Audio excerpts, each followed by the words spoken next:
बिल्कुल। यहाँ है एक मजेदार और मौलिक कहानी। लड़के और लड़की की कुश्ती 500 से 700 शब्दों में। कहानी।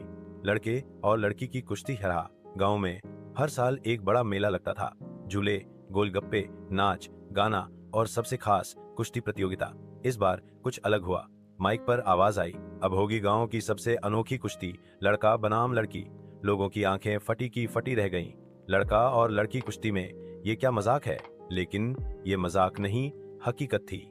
लड़का था पप्पू पहलवान, गांव का सबसे तगड़ा छोरा।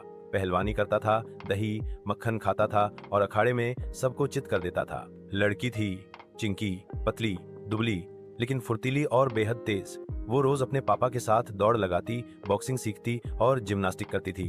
पप्पू को जब पता चला कि उसका मुकाबला लड़की से है तो वो हंस पड़ा। अरे बाबा, ये तो 1 मिनट में चित हो जाएगी। लेकिन चिंकी शांत थी। उसने कहा, कुश्ती ताकत से नहीं, चालाकी से जीती जाती है। अखाड़े में दोनों आमने सामने खड़े हुए। चारों तरफ भीड़ थी। कुछ लोग हंस रहे थे, कुछ उत्साहित थे और कुछ चिंकी को चेतावनी दे रहे थे, बच के रहना बेटी, वो बहुत भारी है।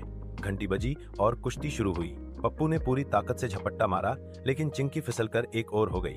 पप्पू धड़ाम से नीचे गिरते गिरते बचा। भीड़ से हंसी की आवाज आई। पप्पू फिर से उठा और कहा, अब नहीं बचेगी तू। लेकिन चिंकी ने एक चाल चली। उसने पप्पू के पैरों के पास से घूमकर उसकी टांग पकड़ ली और एक पल में उसे नीचे गिरा दिया। धड़ाम। पूरा अखाड़ा तालियों से गूंज उठा। पप्पू हक्का बक्का रह गया। पहली बार किसी ने उसे ऐसे पटका था। वो शर्मिंदा नहीं, हैरान था। उठते ही उसने हाथ जोड़कर कहा, चिंकी, तुमने मेरी गलतफहमी दूर कर दी। मैं सोचता था कि लड़की कुछ नहीं कर सकती, पर आज से तुम मेरी गुरु हो। लोगों की सोच भी बदल गई।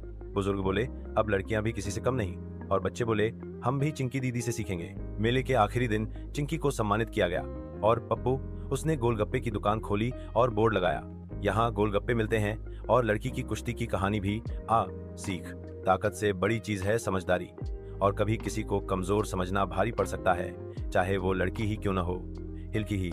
अगर आप चाहें तो मैं इसी कहानी पर एक नाटक, डायलॉग वर्जन या कॉमिक स्टाइल भी बना सकता हूँ।